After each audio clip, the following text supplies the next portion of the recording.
जय मसीह की।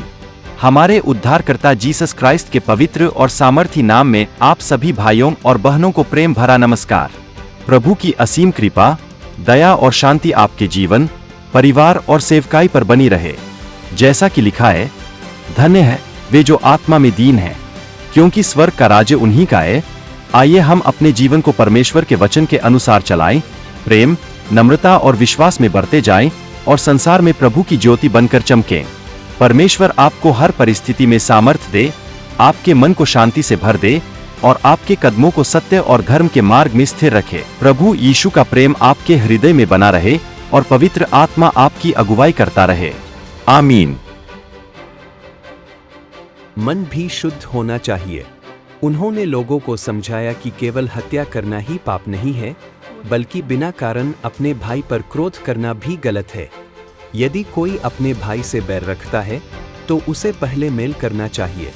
परमेश्वर चाहता है कि लोग प्रेम और शांति में रहें। यीशु ने यह भी कहा कि केवल व्यभिचार करना ही पाप नहीं है, बल्कि किसी स्त्री को बुरी इच्छा से देखना भी मन का पाप है। यीशु ने सबसे पहले उन लोगों के बारे में बताया जो परमेश्वर की दृष्टि में धन्य है। उन्होंने कहा कि जो लोग अपने मन में घमंड नहीं रखते, बल्कि अपने आप को छोटा समझते हैं और परमेश्वर पर भरोसा करते हैं, वे धन्य हैं, क्योंकि स्वर्ग का राज्य उनका है।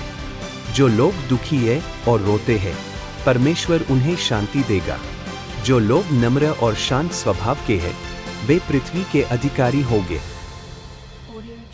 यीशु ने यह भी कहा कि जो लोग परमेश्वर की सच्चाई के कारण दुख उठाते हैं और सताए जाते हैं, वे धन्य हैं, क्योंकि स्वर्ग का राज्य उनका है।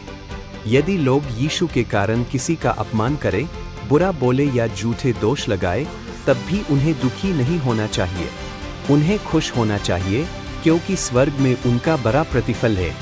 पुराने समय में परमेश्वर के भविष्यद्वक्ताओं के साथ भी ऐसा ही हुआ था।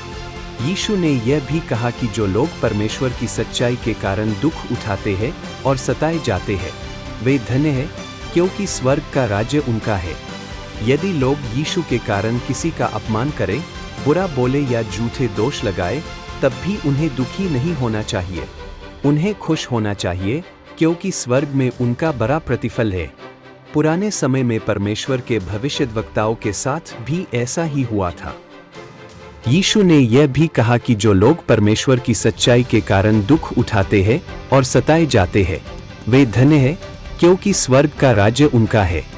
यदि लोग यीशु के कारण किसी का अपमान करें, बुरा बोले या झूठे दोष लगाए, तब भी उन्हें दुखी नहीं होना चाहिए। उन्हें खुश होना चाहिए, क्योंकि स्वर्ग में उनका बड़ा प्रतिफल है। पुराने समय में परमेश्वर के भविष्यद्वक्ताओं के साथ भी ऐसा ही हुआ था। फिर यीशु ने अपने चेलों से कहा कि वे पृथ्वी के नमक है। नमक भोजन को स्वाद देता है और उसे खराब होने से बचाता है। उसी तरह परमेश्वर के लोग संसार में भलाई फैलाते हैं। यदि नमक अपना स्वाद खो दे तो वह किसी काम का नहीं रहता। इसका अर्थ यह है कि यदि परमेश्वर के लोग अच्छा जीवन न जिए तो वे अपने उद्देश्य को खो देते हैं। यीशु ने कहा कि उनके अनुयायी जगत की ज्योति है। जैसे अंधकार में दीपक प्रकाश देता है, वैसे ही परमेश्वर के लोगों को संसार में सच दीपक जलाकर उसे छिपाता नहीं है, बल्कि ऊंचे स्थान पर रखता है, ताकि सबको प्रकाश मिले। उसी तरह लोगों को ऐसे अच्छे काम करने चाहिए कि दूसरे लोग उन्हें देखकर परमेश्वर की महिमा करें। इसके बाद यीशु ने व्यवस्था और परमेश्वर की आज्ञाओं के बारे में बात की। उन्होंने कहा कि वे परमेश्वर की व्यवस्था को समाप्त करने नहीं आए हैं, बल्कि उसे पूरा करने आए हैं। परमेश्वर की आज्ञाएं बहुत महत्वपूर्ण है। जब तक सब कुछ पूरा न हो जाए, तब तक व्यवस्था का एक छोटा भाग भी समाप्त नहीं होगा। जो लोग परमेश्वर की आज्ञाओं का पालन करते हैं और दूसरों को भी ऐसा करना सिखाते हैं, वे स्वर्ग के राज्य में बड़े कहलाएंगे। यीशु ने कहा कि केवल बाहर से धार्मिक दिखना काफी नहीं है। उन्होंने कहा कि वे परमेश्वर की व्यवस्था को समाप्त करने नहीं आए हैं, बल्कि उसे पूरा करने आए हैं। परमेश्वर की आज्ञाएं बहुत महत्वपूर्ण है। जब तक सब कुछ पूरा न हो जाए, तब तक व्यवस्था का एक छोटा भाग भी समाप्त नहीं होगा। जो लोग परमेश्वर की आज्ञाओं का पालन करते हैं और दूसरों को भी ऐसा करना सिखाते हैं, वे स्वर्ग के राज्य में बड़े कहलाएंगे। यीशु ने कहा कि केवल बाहर से धार्मिक दिखना काफी नहीं है।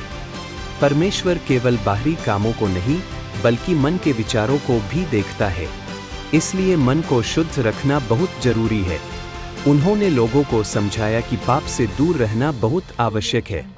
यदि कोई चीज मनुष्य को पाप में गिराती है तो उससे दूर हो जाना बेहतर है। इसका अर्थ यह है कि मनुष्य को अपने जीवन में उन बुरी आदतों और गलत रास्तों से बचना चाहिए जो उसे परमेश्वर से दूर ले जाते हैं। फिर यीशु ने विवाह के बारे में शिक्षा दी। उन्होंने कहा कि विवाह परमेश्वर की पवित्र व्यवस्था है। पति और पत्नी को एक दूसरे के प्रति विश्वासयोग्य रहना चाहिए। बिना उचित कारण अपने जीवन साथी को छोड़ देना ठीक नहीं है। यीशु ने शपथ खाने के बारे में भी शिक्षा दी।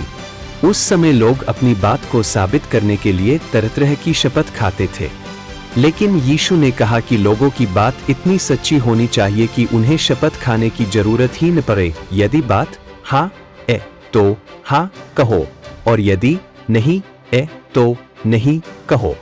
झूठ और धोखा परमेश्वर को पसंद नहीं है। इसके बाद यीशु ने बदला लेने के विषय में शिक्षा दी।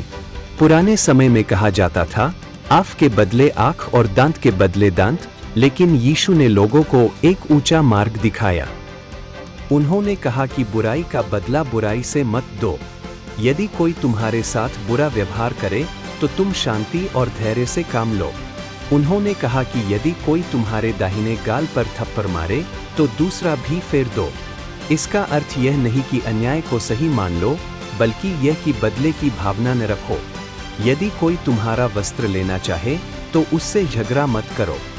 यदि कोई तुम्हें 1 मील तक साथ चलने के लिए मजबूर करे तो उसके साथ 2 मील तक चलो।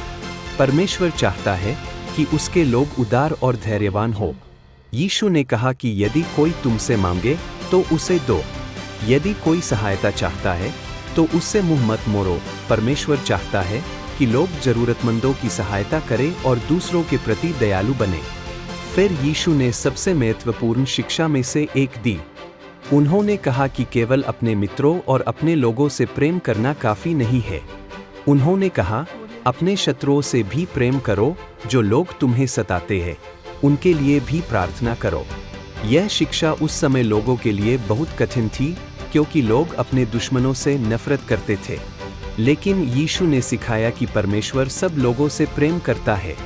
परमेश्वर सूर्य को अच्छे और बुरे दोनों लोगों पर उगाता है। वह वर्षा धर्मी और अधर्मी दोनों पर भेजता है।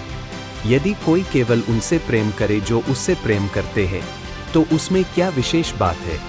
संसार के लोग भी ऐसा करते हैं। परमेश्वर चाहता है कि उसके बच्चे सबसे प्रेम करें।